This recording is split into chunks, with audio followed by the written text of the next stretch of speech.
मोदी जी, आपको news 18 network को ये एक्सक्लूसिव इंटरव्यू देने का बहुत बहुत धन्यवाद। आपने अपने पनिशिंग शेड्यूल से हमारे लिए समय निकाला। इस इंटरव्यू को हम थोड़ा अलग तरीके से करेंगे, कुछ बिग पिक्चर क्वेश्चंस पूछेंगे। शुरुआत में हमारे संग हमारे दो कलीग्स जुड़े हुए हैं, एक महाराष्ट्र के एंकर हैं, दूसरे हमारे कर्नाटका के एडिटर हैं। ये दो स्टेट्स अहम हैं इस चुनाव में, तो हमने सोचा कि थोड़े सवाल वो भी आपसे करेंगे। शुरू करते हैं। पहला सवाल। सबसे पहले तो आपको और आपके सभी दर्शकों को मेरा नमस्कार। और मुझे अच्छा लगा कि आपने अपने साथ कर्नाटका और महाराष्ट्र को भी जोड़ दिया है, तो इस प्रकार से आपने मेरी मदद की है, वरना तीनों को अलग अलग इंटरव्यू देता तो शायद मुझे और ज़्यादा टाइम देना पड़ता। बहुत धन्यवाद, स्वागत है आपका नेटवर्क 18 के। पहला सवाल मोदी जी, हम लोग पूरे देश का भ्रमण कर रहे हैं, इधर उधर जा रहे हैं। हम लोग साउथ में थे, बिहार गए और भी महाराष्ट्र में भी थे, तो हर जगह ये देखा गया है कि चाहे विपक्ष से बात करें, चाहे आपके उम्मीदवारों से बात करें, लोग कहते हैं कि जब मोदी जी यहाँ आएंगे तो सब कुछ बदल जाएगा। अभी कुछ नहीं कह सकते, मोदी जी आएंगे तो हो सकता है स्वीप हो जाए, हो सकता है सीट निकल जाए। तो क्या 2024 के इस चुनाव को हम नरेंद्र मोदी पर एक रेफरेंडम की तरह देख सकते हैं, जनमत संग्रह की तरह देख सकते हैं? अब ये तो सारा खेल मीडिया के लोगों का होता है, किस समय किस प्रकार से एनालिसिस करना। लेकिन मैं इतना कहूँगा कि मैं कोई चुनाव के समय काम करने वाली सरकार नहीं चलाता हूँ। आप मेरा 10 साल का रिकॉर्ड देखेंगे तो एवरेज फ्राइडे, सैटरडे, संडे मैं हिंदुस्तान के किसी न किसी कोने में गया हूँ, जनता के बीच में रहा हूँ, और इसलिए मेरा जाना निरंतर चलता रहता है। और चुनाव में मैं मानता हूँ कि लोकतंत्र का उत्सव ऐसा है कि सभी राजनीतिक दलों का कर्तव्य है कि ज़्यादा से ज़्यादा लोगों के बीच जाएं, जाकर के एक प्रकार से प्रशिक्षण का काम होना चाहिए, संवाद होना चाहिए, विचार विमर्श होना चाहिए।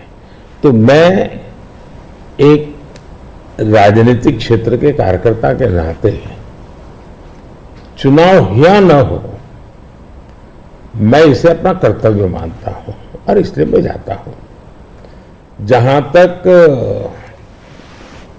ये 2 फेज का सवाल है, मैंने ऐसा जन समर्थन बहुत कम चुनावों में देखा है जो मैं इस बार देख रहा हूं। एक प्रकार से चुनाव जनता जनार्दन लड़ रही है, सुशासन के लिए लड़ रही है, अपने सपनों को साकार करने के लिए लड़ रही है। ऐसा मुझे लगता है, शायद मैं तो शायद एक निमित्त हूं। इस बार मेरा जरा ज्यादा उत्साह है लोगों के बीच जाने का, और पहले के तुलना में शायद मैं ज्यादा बार जाना भी चाहता हूं, इसलिए कि जो जनता जनार्दन इतने उमंग और उत्साह के साथ इतनी बड़ी जिम्मेदारी उठा ली हो, तो वो जनता जनार्दन को जाकर के उनको प्रणाम करना, नमन करना, उनका आशीर्वाद लेना, ये मुझे अपना कर्तव्य लगता है। और मैं देखता था जो फर्स्ट राउंड हुआ, तो मैंने किसी दोस्तों को कहा था कि पहले राउंड में ये हमारे खिलाफ जो लोग मोर्चा लगा करके बैठने की कोशिश कर रहे हैं, पहले राउंड में वो पस्त हो गए जी। और कल मैंने देखा दूसरे राउंड में ये ध्वस्त हो चुके हैं। यानी पहले लोगों ने पस्त कर दिया, अब ध्वस्त कर दिया। मोदी जी, जब कैंपेन की आपने शुरुआत की थी तो बड़े हाई नोट पे ये कैंपेन की शुरुआत हुई थी। आपने कहा, आपने अपने सरकार के पूरे काम का परिचय दिया, आपने डेवलपमेंट एजेंडा को लेकर आगे बढ़े, इकोनॉमी पर आपने जो है बहुत प्रकाश डाला, और इसके ऊपर बहुत काम हुआ भी है। अभी इधर उधर 1-2 चरण के बाद आते आते आपने जो है राजस्थान में एक रैली में एक कांग्रेस के मैनिफेस्टो पर एक डायरेक्ट अटैक किया। आपने ये तक कहा कि इनका एक स्कीम है जिससे कि ये वेल्थ डिस्ट्रीब्यूट करना चाहते हैं, ये पता लगाना चाहते हैं किसके पास कितनी जमा पूंजी है, किसके पास कितना पैसा है, किसके पास कितना सोना है, सिल्वर है, चांदी है, और उसको वो मुसलमानों में और घुसपैठियों में बांट देना चाहते हैं। क्या ये थ्रेट इतना रियल है? क्या आपको ऐसा दिखता है? मुझे लगता है कि शायद आपकी टीम ने मेरा पूरा कैंपेन को ट्रैक नहीं किया है, या शायद विकास की बहुत सी बातें ऐसी होती जिसको शायद टीआरपी के हिसाब से बैठता नहीं होगा। लेकिन आपने देखा होगा कि मेरा पूरा इलेक्शन कैंपेन दो चीजों पर केंद्रित है। एक, हमने समाज कल्याण को लिए, लोक कल्याण के लिए क्या काम किए, और सबसे बड़ा फर्क है और सरकारों में ये सरकार में,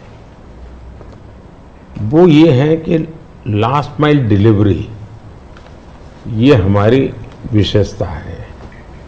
नीतियां तो कोई सरकारें बनाती है, कोई सरकार बुरा करने के लिए तो आती नहीं है, अच्छा करना चाहती है। लेकिन कुछ लोगों को अच्छा करना आता है, कुछ लोग अच्छा होने का इंतजार करते हैं। मैं ऐसा हूं कि मेहनत करके जो अच्छा हो करूं, मेरा हमेशा ऐसा रहा है। अब देखिए, मैं चुनाव में लगातार बोल रहा हूं कि हमने गरीबों के लिए 4 करोड़ घर बनाए। मैं इतना लोगों को कहता हूं कि आप इस चुनाव प्रचार में जाएं तो मेरी मदद करें कि जिसके घर बनाना भी छूट गया हो, हर गांव में एक तो निकलेंगे, उनकी सूची में ये भेजो ताकि जैसे ही मेरा तीसरा टर्म शुरू होगा मैं इस काम को आगे बढ़ाना चाहता हूँ। 3 करोड़ घर और मैं बनाना चाहता हूँ। अब आयुष्मान भारत योजना दुनिया की सबसे बड़ी health insurance and health assurance की स्कीम है ये जी।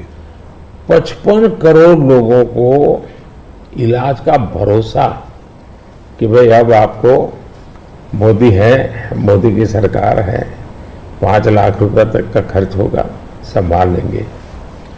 इस बार हमने मैनिफेस्टो में कहा है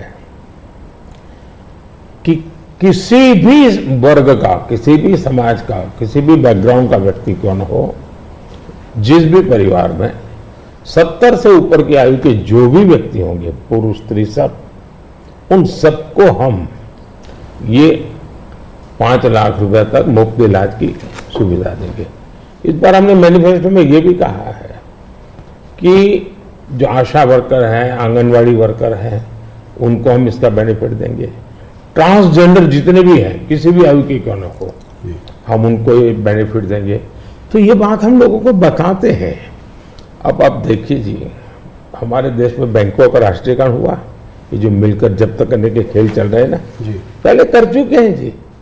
सारी बैंकें प्राइवेट थी, लूट लिया रातों रात, गरीबों के नाम पे लूटा गया। लेकिन हमारे देश की बैंकें खस्ता हाल हो गई। आधे से अधिक आबादी ऐसी थी कि गरीबों के नाम बैंक तो लिया लेकिन बैंक खाता नहीं था।